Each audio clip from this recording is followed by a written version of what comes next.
সালাম সাহাবা। আসসালামু আলাইকুম ওয়া রাহমাতুল্লাহ। ইন্নাল হামদুলিল্লাহ ওয়াসসালাতু ওয়াসসালামু আলা রাসূলিল্লাহ ওয়া আলা আলিহি ওয়া আসহাবিহি ওয়া মান ওয়ালা, আম্মা বাদ। সুপ্রিয় দর্শক, কাছে কিংবা দূরে, বিশ্ব জুড়ে যে যেখান থেকে দেখছেন, মাহে রমাদানের এই বরকতময় সময়ে আপনাদেরকে স্বাগত জানাচ্ছি আপনাদের প্রিয় চ্যানেল জিটিভির পর্দায় ইসলামী ব্যাংক বাংলাদেশ পিএলসি নিবেদিত প্রেরণার বাতিকার অনুষ্ঠানে, powered by Islami bank foundation, ওয়ালিয়া হজ কাফেলা ও আন্তরিক হজ কাফেলা। সুপ্রিয় দর্শক, সাহাবীদের জীবনাচারমূলক অনুষ্ঠান প্রেরণার বাতিকার। আমরা এই অনুষ্ঠানে রাসূল সাল্লাল্লাহু আলাইহি সাল্লামের প্রিয় সাহাবীদের জীবনী নিয়ে আলোচনা করে থাকি। আমরা রমাদানের পুরো মাস জুড়ে এক এক দিন রাসূল সাল্লাল্লাহু আলাইহি সাল্লামের এক একজন বিশিষ্ট সাহাবীর জীবনী নিয়ে আলোচনা করেছি। আজকে আমরা একেবারে শেষ পর্যায়ে চলে এসেছি রমাদানের। আজকে আমরা রাসূল সাল্লাল্লাহু আলাইহি সাল্লামের এমন একজন সাহাবীর জীবনী নিয়ে আলোচনা করব, তিনি হচ্ছেন নু'মান ইবনে বাশির। আর এটা হচ্ছে আমাদের প্রেরণার বাতিঘরের শেষতম পর্ব। সুপ্রিয় দর্শক, আর এই বিষয়ে আলোচনার জন্য আমরা স্টুডিওতে দুজন ইসলামিক স্কলারকে আমন্ত্রণ জানিয়েছি। আমরা স্কলারদের সাথে আপনাদেরকে পরিচয় করে দিচ্ছি। আমাদের সাথে আজকে উপস্থিত আছেন বাংলাদেশ ইসলামী বিশ্ববিদ্যালয়ের ইসলামিক স্টাডিজ ডিপার্টমেন্টের সহযোগী অধ্যাপক ডক্টর মুফতি আবু সাঈদ খান স্যার। আসসালামু আলাইকুম রহমতুল্লাহ। ওয়ালাইকুম আসসালাম রহমতুল্লাহ। স্যার কেমন আছেন? আলহামদুলিল্লাহ। আমাদের সাথে আরেকজন মেহমান উপস্থিত আছেন ঢাকা রেসিডেন্সিয়াল মডেল কলেজের ইসলামিক স্টাডিজ বিভাগের লেকচারার ইব্রাহিম আল মামুন স্যার। আসসালামু আলাইকুম রহমতুল্লাহ। ওয়ালাইকুম আসসালাম রহমতুল্লাহ। স্যার কেমন আছেন? আলহামদুলিল্লাহ, আপনি কেমন আছেন? জি আলহামদুলিল্লাহ। স্যার, আমাদের আজকের আলোচনার বিষয় হচ্ছে নু'মান ইবনে বাশির। আমরা শুরুতেই ডক্টর মুফতি আবু সাঈদ খান স্যারের নিকট আসবো। নু'মান ইবনে বাশিরের পরিচয় সম্পর্কে যদি একটু বলতেন স্যার। বিসমিল্লাহ, আলহামদুলিল্লাহ, ওয়াসসালাতু ওয়াসসালামু আলা রাসূলিল্লাহ ওয়া বা'দ। রাসূলুল্লাহ সাল্লাল্লাহু আলাইহি ওয়াসাল্লামের সাহাবীদের মধ্যে অন্যতম একজন প্রসিদ্ধ সাহাবী হচ্ছেন নু'মান বিন বাশির রাদিয়াল্লাহু তাআলা আনহু। তিনি মদিনার আনসারী সাহাবী ছিলেন। যে সকল সাহাবীগণ মদিনায় জন্মগ্রহণ করেছেন, মদিনায় বসবাস করেছেন এবং তাদের কাছে হিজরতকারী মুহাজির সাহাবীদেরকে আশ্রয় দিয়েছেন, সহযোগিতা করেছেন, তাদেরকে ইসলামের ইতিহাসে আনসার সাহাবী হিসেবে আখ্যায়িত করা হয়। তিনি তাদের অন্যতম একজন এবং তার বাবা বশির বিন সাদ রাদিয়াল্লাহু তাআলা আনহু, তিনিও সাহাবী ছিলেন। তো তিনি ছিলেন মদিনায় আনসারীদের মধ্যে জন্মগ্রহণকৃত সর্বপ্রথম সাহাবী। রাসূলুল্লাহ সাল্লাল্লাহু আলাইহি ওয়াসাল্লামের হিজরতের পর মদিনায় সম্ভবত 14 মাস কি এরকম 1 বছর পরে সর্বপ্রথম আনসারীদের মধ্যে যে সন্তান জন্মগ্রহণ করে তিনি হচ্ছেন নু'মান বিন বাশির রাদিয়াল্লাহু তাআলা এবং তার বাবা তাকে কোলে করে জন্মগ্রহণের পরে রাসূল সাল্লাল্লাহু আলাইহি ওয়াসাল্লামের কাছে নিয়ে যান। রাসূলুল্লাহ সাল্লাল্লাহু আলাইহি ওয়াসাল্লাম তাকে তাহানিক করেন। তাহানিক বলা হয় মূলত রাসূলুল্লাহ সাল্লাল্লাহু আলাইহি ওয়াসাল্লামের মুখে থেকে খেজুরকে চিবিয়ে বাচ্চার মুখে প্রথম দেয়া, যেটা ইসলামী শরীয়তের পরিভাষায় মুস্তাহাব আমল হিসেবে সাব্যস্ত করা হয় এবং অবশ্য কোনো কোনো আলেম এটাকে রাসূল সাল্লাল্লাহু আলাইহি ওয়াসাল্লামের সাথে খাস নির্দিষ্ট করেছেন। যাই হোক, আল্লাহ রাসূল সাল্লাল্লাহু আলাইহি ওয়াসাল্লাম তাকে তাহানিক করেন এবং দোয়া করেন এবং তিনি বলেন যে এই নু'মান ইয়াঈশু হামিদান ওয়া ইউকতালু শাহীদান, যেতে খুব প্রশংসনীয় জীবন অতিবাহিত করবে, খুব বর্ণাঢ্য লাইফ তার হবে আর শেষ পর্যন্ত তার মৃত্যুটা শহীদ হিসেবে হবে এবং সেভাবেই আল্লাহ রাসূল সাল্লাল্লাহু আলাইহি ওয়াসাল্লামের ভবিষ্যৎবাণী প্রতিফলিত হয়েছে। তো রাসূলুল্লাহ সাল্লাল্লাহু আলাইহি ওয়াসাল্লাম যখন মারা যায় তখন তার বয়স মাত্র 9 বছর। তো ফলে রাসূলুল্লাহ সাল্লাল্লাহু আলাইহি ওয়াসাল্লামের সাথে কোনো যুদ্ধে অংশগ্রহণ করার তার সুযোগ হয়নি, কিন্তু রাসূলুল্লাহ সাল্লাল্লাহু আলাইহি ওয়াসাল্লামের সাহায্য তিনি পেয়েছেন এবং হাদিস বর্ণনা করেছেন। এর পরবর্তীতে খোলাফায়ে রাশেদার সময়ে তিনি ভূমিকা রেখেছেন। বিশেষ করে আলী রাদিয়াল্লাহু তাআলার সময়ে তিনি আলী রাদিয়াল্লাহু তাআলার পক্ষে ছিলেন। এরপরে আলী রাদিয়াল্লাহু তাআলার বিপক্ষে তিনি মুয়াবিয়া রাদিয়াল্লাহু তাআলার পক্ষে অবস্থান করেছিলেন এবং মুয়াবিয়া রাদিয়াল্লাহু তাআলা তাকে কুফার গভর্নর নিযুক্ত করেন, পরবর্তীতে দামেস্কের বিচারক নিযুক্ত করেন। আবার মুয়াবিয়া রাদিয়াল্লাহু তাআলা ছিলেন ইয়াজিদের সময় তিনি কুফার গভর্নর ছিলেন, কিন্তু ইয়াজিদের সময়কালে তার সাথে মতবিরোধ তৈরি হয়। শেষ পর্যন্ত তিনি আব্দুল্লাহ বিন জুবাইর রাদিয়াল্লাহু তাআলা আনহু যখন মক্কায় খেলাফত কায়েম করেন তখন তার পক্ষে অবস্থান করেন এবং এরপরে তিনি হিমসে ছিলেন কিছুদিন এবং হিমসে থাকাকালীন ইয়াজিদের সাথে তাদের যে যুদ্ধ হয় সেই যুদ্ধেই শেষ পর্যন্ত তিনি শাহাদাত বরণ করেন। 64 কি 65 হিজরির দিকে তিনি শাহাদাত বরণ করেন হিমসে। এ হচ্ছে মোটামুটি তার পরিচয়। স্যার, আমরা আবার আপনার কাছে আসবো। আমরা এখন ইব্রাহিম আল মামুন স্যারের কাছে আসবো। নু'মান ইবনে বাশিরের রাসূল সাল্লাল্লাহু আলাইহি ওয়াসাল্লামের যে সাহচর্য এবং তার হাদিস বর্ণনায় যে অবদান, এ সম্পর্কে যদি একটু বলতেন। ধন্যবাদ। হামিদা ওয়া মুসাল্লিম ওয়া মুসাল্লিমান ওয়া বা'দ। ইতিমধ্যে আমাদের মুহতারাম বলেছেন যে আনসার সাহাবীদের প্রথম নবজাতক সন্তান হচ্ছেন হযরত নোমান ইবনে বাশির রাদিয়াল্লাহু তাআলা আনহুমা। তার বাবাও বদরি সাহাবী ছিলেন, আকাবার শপথ গ্রহণকারী সাহাবী ছিলেন। তো এর মাধ্যমে বোঝা যাচ্ছে যে রাসূলুল্লাহ সাল্লাল্লাহু আলাইহি ওয়াসাল্লাম এর সাহচর্য তিনি পেয়েছেন একদম ছোটবেলা থেকে, যদিও খুব বেশি দিন তিনি পান নাই, কারণ তিনি হিজরতের পরে জন্মগ্রহণ করেছেন। রাসূলুল্লাহ সাল্লাল্লাহু আলাইহি ওয়াসাল্লাম মদিনায় ছিলেনই মোট 10 বছর। তো এই যে 9 বছর বা তার কম বেশি সময় তিনি রাসূলুল্লাহ সাল্লাল্লাহু আলাইহি ওয়াসাল্লামের সাহচর্য লাভ করেছেন। তিনি রাসূলুল্লাহ সাল্লাল্লাহু আলাইহি ওয়াসাল্লাম থেকে হাদিসও বর্ণনা করেছেন। তো এখানে হাদিস যেগুলো তিনি বর্ণনা করেছেন, এক্ষেত্রে বেশ কিছু মৌলিক হাদিস তিনি বর্ণনা করেছেন। যেমন শরিয়ার একটা প্রসিদ্ধ হাদিস, ফিকহের মূলনীতি হালাল এবং হারামের ক্ষেত্রে, যেমন ইন্নাল হালালা বাইয়িনুন ওয়াল হারামা বাইয়িনুন, যে হালাল হচ্ছে স্পষ্ট, হারাম হচ্ছে স্পষ্ট, এবং এর এর মাঝখানে রয়েছে ওয়াবাইনাহুমা উমুরুন মুশতাবিহাত। তো এই যে হাদিসটা, এটা কিন্তু ইসলামী শরিয়ার একটা মৌলিক হাদিস, মূলনীতি অর্থাৎ কাওয়ায়েদ কুল্লিয়া টাইপের একটা হাদিস। এই হাদিসটা বুখারীতে এসেছে, মুসলিমে এসেছে। তার অনেকগুলো হাদিসই বুখারী মুসলিমে এসেছে, যদিও তিনি খুব বেশি হাদিস বর্ণনা করেন নাই, 100+ হাদিস, তিনি 114-15 এরকম হাদিস বর্ণনা করেছেন। তো এটা তার মধ্যে এটা একটা। এবং তার বর্ণিত আরও হাদিসগুলো যদি দেখি, সেগুলো সবগুলো কিন্তু খুব মৌলিক হাদিস। যেমন আরেকটা হাদিস হচ্ছে পারিবারিক যে ফিকহের হাদিস, সেটা যেমন রাসূলুল্লাহ সাল্লাল্লাহু আলাইহি ওয়াসাল্লাম বলেছেন যে ইত্তাকুল্লাহ ওয়া'দিলু বাইনা আওলাদিকুম, যে একাধিক সন্তান যদি কারো থাকে, সেক্ষেত্রে তাদের মধ্যে আদল করা, তাদের মধ্যে সমতা, জাস্টিস নিশ্চিত করা, এই যে একটা পারিবারিক ফিকহের মৌলিক একটা হাদিস, কিন্তু এটাও কিন্তু হযরত নোমান ইবনে বাশির রাদিয়াল্লাহু তাআলা আনহুমা থেকে বর্ণিত। এর বাইরে আরো এই একটা হাদিসের প্রেক্ষিত আছে একটা প্রেক্ষাপট আছে, সেটা হচ্ছে তার রাসূল বাবা তাকে এটা নিয়ে এই এসেছে। গোলাম দান করেছিলেন, কিন্তু তিনি রাসূলুল্লাহ সাল্লাল্লাহু আলাইহি ওয়াসাল্লামের অনুমোদন ছাড়া সেটা গ্রহণ করতে চাননি। এখানে রাসূলের আরেকটা কাছ থেকে বিষয় আছে, হযরত নোমান ইবনে বাশিরের মা এখানে আবার তিনি বলেছেন যে তার বাবাকে, বাশিরকে, যে রাসূল সাল্লাল্লাহু আলাইহি ওয়াসাল্লাম যদি অনুমোদন না দেয় তাহলে আমি এটা অনুমোদন দিব না। রাসূল সাল্লাল্লাহু আলাইহি ওয়াসাল্লামের কাছে আসা হলো, এটা হাদিসটা নোমান ইবনে বাশির থেকেই। তো রাসূল সাল্লাল্লাহু আলাইহি ওয়াসাল্লাম বলেছেন যে তুমি কি তোমার সব সন্তানকেই এটা দিয়েছো? তিনি বললেন না। তখন রাসূল সাল্লাল্লাহু আলাইহি ওয়াসাল্লাম বলছেন যে না, লা আশহাদু আলা জাওর, আমি জুলুমের উপর সাক্ষী হতে পারবো না। তুমি ইত্তাকুল্লাহ ওয়া'দিলু বাইনা এখানে আওলাদিকুম, একটা গুরুত্বপূর্ণ বিষয় হচ্ছে সন্তান জি, ছেলে হোক বা মেয়ে হোক, মেয়ে হোক। পার্থিব ক্ষেত্রে মানে দুনিয়ার দানের ক্ষেত্রে পিতা মারা গেলে মিরাসের ক্ষেত্রে সন্তান মেয়ে হলে অর্ধেক পাবে, ছেলে হলে দ্বিগুণ পাবে, এবং এটা সেটারও ভিন্ন বেশ যৌক্তিক যৌক্তিক প্রেক্ষাপট আছে। প্রেক্ষাপট। কিন্তু যখন জীবদ্দশায় তিনি তার সন্তানদের কোনো দিবেন, সেক্ষেত্রে কিন্তু জাস্টিস করার কথা বলা হ্যাঁ, হচ্ছে। ছেলে মেয়ে রাসূল আলাদা না, সেখানে সবাইকে। ছেলে মেয়ে বলেন নাই যে হ্যাঁ, তুমি তোমার সব সন্তানকে এরকম সমপর্যায়ের গোলাম দান করেছো কিনা। আওলাদ বলছে, আওলাদ আবনা বলছেন, বলে নাই। আবনা বলেন এই দিলু বাইনা আওলাদিকুম আওলাদিক, ইত্তাকুল্লাহ, এবং আল্লাহকে ভয় ভয় করো। করো। তাহলে ধরো এই যে মৌলিক কিছু হাদিস তিনি বর্ণনা করেছেন, এখান থেকেও রাসূলুল্লাহ সাল্লাল্লাহু আলাইহি ওয়াসাল্লামের প্রতি তার যে ভালোবাসা, তার হাদিসের প্রতি যে তার গুরুত্ব, এই বিষয়গুলো এখানে ফুটে ওঠে। স্যার আপনাকে অসংখ্য ধন্যবাদ। আমরা ডক্টর মুফতি আবু সাঈদ খান স্যারের কাছে নোমান ইবনে বাশিরের যেই ব্যক্তিগত যোগ্যতা বা বৈশিষ্ট্য সম্পর্কে যদি একটু বলতেন।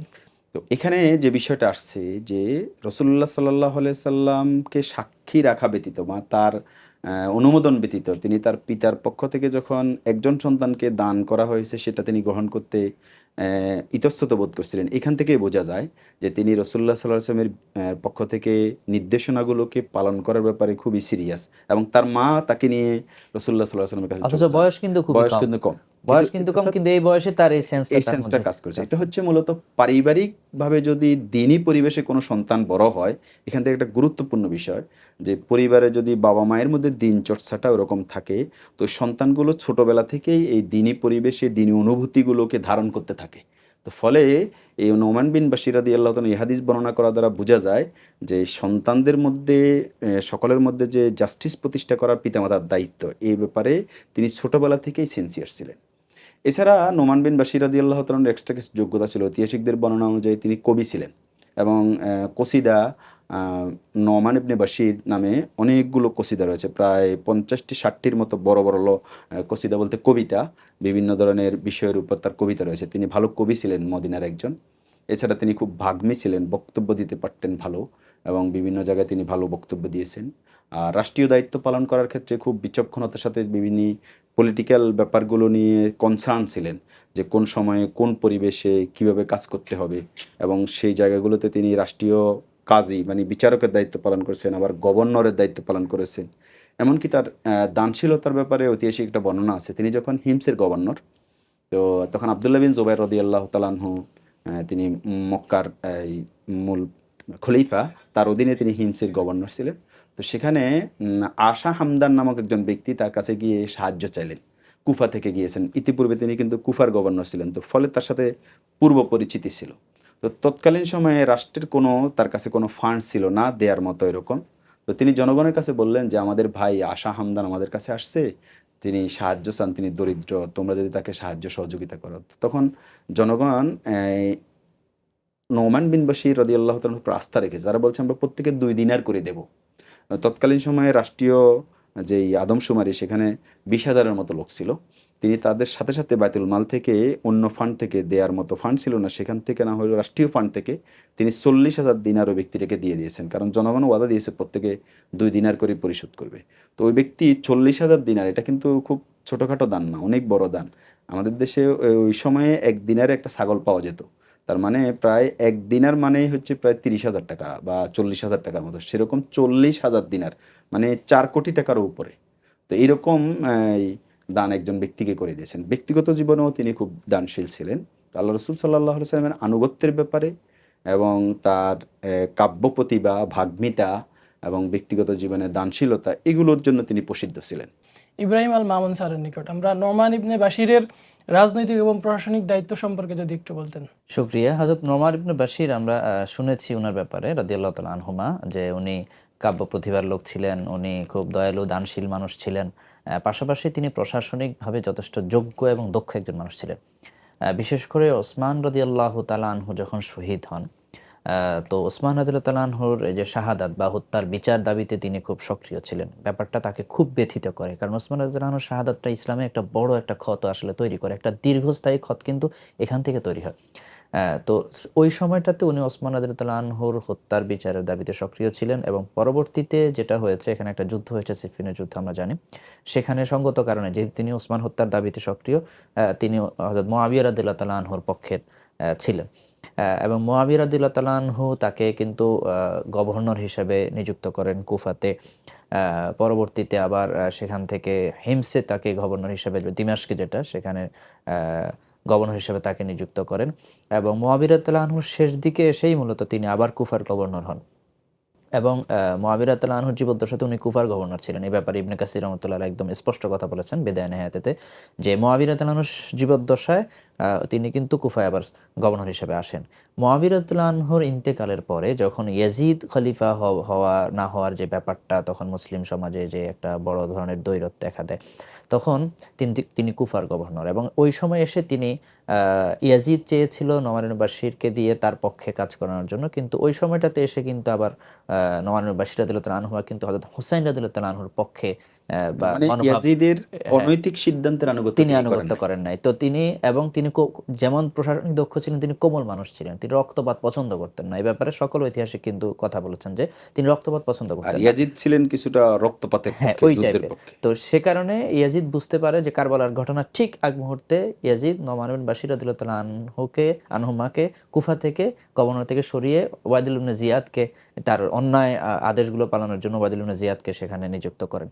তো এই সময়টাতে ইয়াজিদের প্রতি তিনি মনক্ষুণ্ণ হন। স্বাভাবিকভাবে তিনি তখন কিন্তু হোসেন রাদিয়াল্লাহু আনহুর প্রতি ছিলেন এবং ঝুঁকেছিলেন। এবং পরবর্তীতে যখন ইয়াজিদের এগেইনস্টে আব্দুল্লাহ ইবনে জুবাইর রাদিয়াল্লাহু তাআলা আনহু যখন মক্কার গভর্নর খলিফা হিসেবে নিজেকে ঘোষণা করেন, তিনি আব্দুল্লাহ ইবনে জুবাইরের প্রতি আনুগত্য দেখিয়েছেন, অনুগত হয়েছেন। এবং ওই সময় তিনি আবার হেমসের গভর্নর ছিলেন। শেষ মুহূর্তে এসে তিনি রক্তপাত পছন্দ করতেন না, তিনি ফিতনা থেকে বেঁচে থাকতে চাইতেন, কিন্তু দুর্ভাগ্যজনক হচ্ছে ওই যে রাসূলুল্লাহ সাল্লাল্লাহু আলাইহি ওয়াসাল্লামের একটা ভবিষ্যৎবাণী ছিল যে তিনি শহীদ হিসাবে আল্লাহ যেন তাকে কবুল করেন।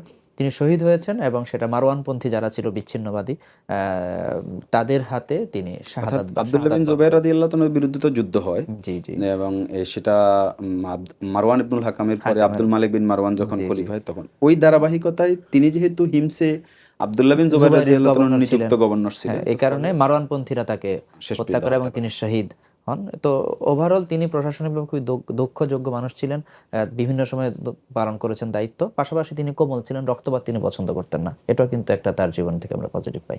স্যার অসংখ্য ধন্যবাদ আপনাকে। আমরা ডক্টর মুফতি আবু সাঈদ খান স্যারের নিকট আসবো। নোমান ইবনে বাশির তিনি একজন জলিলুল কদর সাহাবী ছিলেন। তো এই নোমান ইবনে বাশিরের জীবনী থেকে আমরা কিভাবে শিক্ষা গ্রহণ করতে পারি? নোমান বিন বাশির রাদিয়াল্লাহু তাআলার জীবনী ইতিমধ্যে আলোচনা হয়েছে। তো আমরা আসলে একজন সাহাবীর এই সংক্ষিপ্ত সময়ে পুরো জীবনী আলোচনা এখানে তুলে ধরতে পারবো না। তো আমরা যা দর্শকদের উদ্দেশ্যে বলবো অতটুকু যে একজন সাহাবীর জীবনের মৌলিক দিকগুলোকে আমরা আমাদের বিবেচনায় যেটাকে খুব গুরুত্বপূর্ণ মনে হয়েছে আমরা তুলে ধরেছি। আমাদের আহ্বান থাকবে যে সাহাবীদের জীবনী সম্পর্কে আমরা জানবো এবং সে আলোকে আমাদের জীবনকে গড়ার চেষ্টা করব। তো এখান থেকে আমরা যেটা নিতে পারি, আল্লাহ রসুলের সাহাবী নোমান বিন বাশির রাদিয়াল্লাহু তাআলা রসুলের আনুগত্যের ব্যাপারে খুবই সিনসিয়ার ছিলেন, যে তার পিতা তাকে দাস উপহার দেওয়ার পরেও তিনি সেটা ইনসাফের জায়গা থেকে রসুল সাল্লাল্লাহু আলাইহি সাল্লামের অনুমোদনের অপেক্ষা করেছেন। এই জায়গাটাতে হচ্ছে পিতামাতা অনেক সময় কোনো সন্তানের প্রতি আমাদের সমাজে আমরা দেখি কিছুটা অধিকতর একটু ঝুঁকে পড়েন, কোনো কারণ সন্তান সেটা গ্রহণ করে সন্তান নেয়। সেটা গ্রহণ করে নেয়। কিন্তু নোমান বিন বাশির রাদিয়াল্লাহু তাআলা এই জায়গায় নিজের অন্যান্য ভাইদের বোনদের প্রতি ইনসাফের জায়গাটাতে খুব সিনসিয়ার ছিলেন। এই জায়গাটায় আমাদের দেশে যথেষ্ট পরিমাণ অভাব, যেটা নোমান বিন বাশির রাদিয়াল্লাহু তাআলার জীবন থেকে আমাদের জন্য খুবই গুরুত্বপূর্ণ একটা শিক্ষা। সাথে সাথে তার যে বক্তব্য দেওয়ার ক্যাপাসিটি, বাগ্মিতা এবং তার কাব্য প্রতিভা, যে দিনের বিষয়গুলোকে সাহিত্যের আকারে তুলে ধরা। আমাদের দেশের মানুষ সবসময় সাহিত্যের প্রতি খুবই আগ্রহী। দেখবেন গল্প, কবিতা, উপন্যাস এগুলোর প্রতি মানুষ সহজাতভাবেই খুবই আগ্রহী থাকে। তো যাদের এই যোগ্যতাগুলো আছে তারা এখান থেকে নোমান বিন বাশির রাদিয়াল্লাহু তাআলার জীবনী থেকে তারা শিক্ষা নিতে পারেন যে দ্বীনি বিষয়গুলোকে উপজীব্য করে মানুষের পড়ার উপযোগী, গ্রহণ করার উপযোগী করে তুলে ধরা। তৃতীয়ত যেটা হচ্ছে যে তিনি বিভিন্ন রাষ্ট্রীয় দায়িত্ব পালন করেছেন, কখনো বিচারক, কখনো গভর্নর এবং বিভিন্ন খলিফার অধীনে তিনি ছিলেন। সে জায়গাগুলোতে যথেষ্ট দক্ষতার পরিচয় দিয়েছেন, আমানতদারিতা, ন্যায়নিষ্ঠতার পরিচয় দিয়েছেন। এই জায়গাটা গুরুত্বপূর্ণ। আরেকটা বিষয় হচ্ছে তিনি অন্যায়ের সবসময় প্রতিবাদী ছিলেন। আমরা তার জীবনকে যদি দেখি, খুবই ঘটনাবহুল তার জীবনী। তিনি দেখেন প্রথমে ছিলেন ওসমান রাদিয়াল্লাহু তাআলা আনহুর কে ডিপেন্ড করেছেন, পক্ষে ছিলেন। তার বিরুদ্ধে বিদ্রোহীরা এসেছে এবং ওটাকে তিনি অন্যায় মনে করেছেন। সাথে সাথে তিনি ওসমান রাদিয়াল্লাহু তাআলা আনহুকে রক্ষায় নিজেকে সঁপে দিয়েছেন। কিন্তু শেষ পর্যন্ত ওসমান রাদিয়াল্লাহু তাআলা নিহত হয়ে যাওয়ার পরে তখন তিনি দাঁড়িয়েছেন তার বিচারের দাবিতে এবং সে পর্যায়ে তিনি সেটাকে সত্য মনে করেছেন, সঠিক মনে করেছেন যে মুআবিয়া রাদিয়াল্লাহু তাআলা এই বিচারের দাবিতে সবচেয়ে সোচ্চার এবং তিনি তার পক্ষে অবস্থান নিয়েছেন। কিন্তু সেই মুআবিয়া রাদিয়াল্লাহু তাআলার ছেলে যখন ইয়াজিদ খলিফা হয়, তিনি তখন দেখলেন যে ইয়াজিদের অন্যায়ের দাবির কাছে তিনি মাথা নত করেন। তিনি তখন আব্দুল্লাহ বিন জুবাইর রাদিয়াল্লাহু তাআলার সাথে এসে ইয়াজিদের রেখে যাওয়া সেই পরবর্তী মারওয়ান এবং আব্দুল মালিক বিন মারওয়ান উমাইয়াদের বিপক্ষে তিনি অবস্থান গ্রহণ করেছেন। তো এইটা দ্বারা তার এই ঘটনাবহুল জীবনী থেকে আমরা যেটা বুঝি সেটা হচ্ছে তিনি সহজাতভাবেই প্রতিনিয়ত অন্যায়ের বিপক্ষে দাঁড়িয়েছেন, যে কোনো অন্যায়ের কাছে মাথা নত করেন। অর্থাৎ তিনি এখানে আরেকটা বিষয় আমরা বলবো, একরোখা ছিলেন না, মানে মার্জিনালাইজ। যে আমি যার পক্ষে একদিকে যাই, যেমন মুআবিয়া রাদিয়াল্লাহু তাআলার সময় তিনি মুআবিয়া রাদিয়াল্লাহু তাআলার পক্ষে ছিলেন এবং সেটার ওনার গ্রাউন্ড ছিল যে ওসমান হত্যার বিচার হতে হবে। সেই ব্যক্তি আবার মুআবিয়া রাদিয়াল্লাহু আনহুর ছেলে ইয়াজিদের সময় কিন্তু আবার ইয়াজিদের পক্ষে আব্দুল্লাহ বিন জুবাইর রাদিয়াল্লাহু পক্ষে ছিলেন। তার মানে হচ্ছে তিনি দেখছেন মুআবিয়া রাদিয়াল্লাহু তাআলা সঠিকভাবে রাষ্ট্র পরিচালনার পদক্ষেপগুলো নিচ্ছেন, এটাকে তিনি সাপোর্ট করেছেন। কিন্তু ইয়াজিদ যখন এই জায়গায় ভুল করছেন, তিনি তখন আব্দুল্লাহ বিন জুবাইর আমরা আমাদের দেশে আমরা যেটা করি, ধরেন একজনকে সাপোর্ট করা মানে মার্জিনালাইজেশন। কেউ যখন এক দলের দিকে ঝুঁকে পড়ছে, ওই দলের অন্যায়ও ভালো হয়ে যায় তার কাছে। এই জায়গাটাতে নোমান বিন বাশির রাদিয়াল্লাহু তাআলা আমাদের জন্য বড় ধরনের একটা শিক্ষা, যে ন্যায়ের পক্ষে থাকা, অন্যায়ের বিপক্ষে দাঁড়ানো, প্রতিবাদ করতে পারা। এবং আমরা তো সাধারণত নিজেদের দলের, নিজেদের বংশে, নিজেদের গোষ্ঠীর অন্যায়ের চোখে পড়ে না, অথচ তিনি সেখান থেকে প্রতিবাদ করে বিপক্ষে অবস্থান নেওয়ার মতো এই সাহসিকতা দেখিয়েছেন। ব্যক্তির পক্ষে না, সত্যের পক্ষে থাকতে হবে, সত্যের পক্ষে থাকতে হবে। এটা একটা গুরুত্বপূর্ণ শিক্ষা। ইব্রাহিম আল মামুন স্যারের কাছে আসতে চাই। তিনি রাসূল সাল্লাল্লাহু আলাইহি ওয়াসাল্লামের সাহচর্য ছিলেন, হাদিস বর্ণনা সব মিলিয়ে তেনার থেকে আমাদের শিক্ষা গ্রহণ করার জন্য একটু দিকটা যদি তুলে ধরতেন আপনি। জি, আমরা ইতিমধ্যেই বলেছি যে তিনি রাসূলুল্লাহ সাল্লাল্লাহু আলাইহি ওয়াসাল্লামের সাহচর্য ছিলেন। সবচেয়ে বড় পয়েন্ট যেটা, তিনি একদম ছোটবেলাতেই রাসূলুল্লাহ সাল্লাল্লাহু আলাইহি ওয়াসাল্লামের যে মূল মিশনটা তিনি ধরতে পেরেছেন, যেমন ইনসাফ প্রতিষ্ঠার যে বিষয়টা, আমরা এখন বৈষম্যহীন বাংলাদেশ করতে চাই। তো তিনি এই ছোটবেলাতেই রাসূলুল্লাহ সাল্লাল্লাহু আলাইহি ওয়াসাল্লামের এই মেসেজটা ধরতে পেরেছেন। ছোট বাচ্চা অবস্থায় তার বাবা যখন তাকে এক্সট্রা কিছু বেনিফিট দিতে চাচ্ছিল সন্তান হিসেবে, তিনি সেটা নেননি এবং তিনি রাসূলুল্লাহ সাল্লাল্লাহু আলাইহি ওয়াসাল্লামের সাক্ষের জন্য এখানে সাপোর্টের জন্য, অনুমোদনের জন্য তিনি এখানে বলেছেন।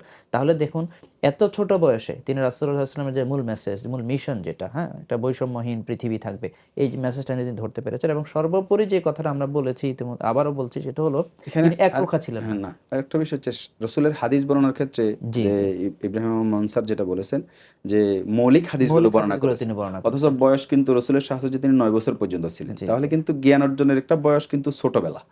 এটা একটা গুরুত্বপূর্ণ দিক এখানে, যে মানুষ জ্ঞান অর্জনের জন্য, মুখস্থ করার জন্য, কোনো কিছু মনে রাখার জন্য ছোট সময়টাকে বাচ্চার জন্য খুবই গুরুত্বপূর্ণ। এই এবং সময়টা এখানে একটা বিষয় হলো মুহাদ্দিসিনরা মতামত দিয়েছেন যে কত বছর বয়স থেকে হাদিস বর্ণনা করতে পারবে, হাদিস শুনতে পারবে। হ্যাঁ, হাদিস শোনার জন্য বয়স নেই, কিন্তু বর্ণনার করার জন্য প্রাপ্তবয়স্ক হয়ে বর্ণনা একটা করবে। বয়স আছে। তো তিনি 9 বছর বয়সেই যে হাদিসগুলো শুনেছেন, কিন্তু সেগুলো তিনি পরবর্তীতে তিনি বর্ণনা এবং করেন। আসলে মুখস্থ করার ব্যাপারটা কিন্তু ছোটবেলাতেই। ছোটবেলাতেই সবচেয়ে বেশি হয়। জি, স্যার আপনাদের দুজনকে অসংখ্য ধন্যবাদ কষ্ট করে এসে আমাদেরকে সময় দেওয়ার জন্য। আপনাদেরকেও ধন্যবাদ। আপনাকে ধন্যবাদ। সুপ্রিয় দর্শক, আমরা অনুষ্ঠানের একেবারে শেষ পর্যায়ে চলে এসেছি। আমরা মাহে রমাদানেরও একেবারে শেষ পর্যায়ে চলে এসেছি। রাসূল সাল্লাল্লাহু আলাইহি সাল্লাম বলেছেন, বাউদা মান আদরাকা রমাদান ফালাম ইয়াগফির লাহু, অর্থাৎ যে ব্যক্তি এই গুনাহ মাফের মাসে রমাদান পেয়েও গুনাহ মাফ করে নিতে পারলো না, সে আসলে বঞ্চিত, হতভাগা। সুপ্রিয় দর্শক, পুরো রমাদান জুড়ে আমরা প্রেরণার বাতিঘর অনুষ্ঠান সাহাবীদের জীবন আচার নিয়ে আমরা আলোচনা করেছি। মাহে রমাদানের 30 দিন জুড়ে 30 পর্বে 30 জন সাহাবীর জীবন নিয়ে আলোচনা করেছি। আজকে বিদায় নেওয়ার পালা। আগামীতে আমরা ভিন্ন কোনো অনুষ্ঠান নিয়ে ভিন্ন জায়গায় আবারও আপনাদের সাথে দেখা হবে। আল্লাহ রাব্বুল আলামিন আপনাদেরকে ভালো রাখুন, সুস্থ রাখুন, সেই তৌফিক কামনা করছি। সুবহানাক আল্লাহুম্মা ওয়া বিহামদিকা আশহাদু আল্লা ইলাহা ইল্লা আনতা আস্তাগফিরুকা ওয়া আতুবু ইলাইক। আসসালামু আলাইকুম ওয়া রাহমাতুল্লাহ। السلام سهبا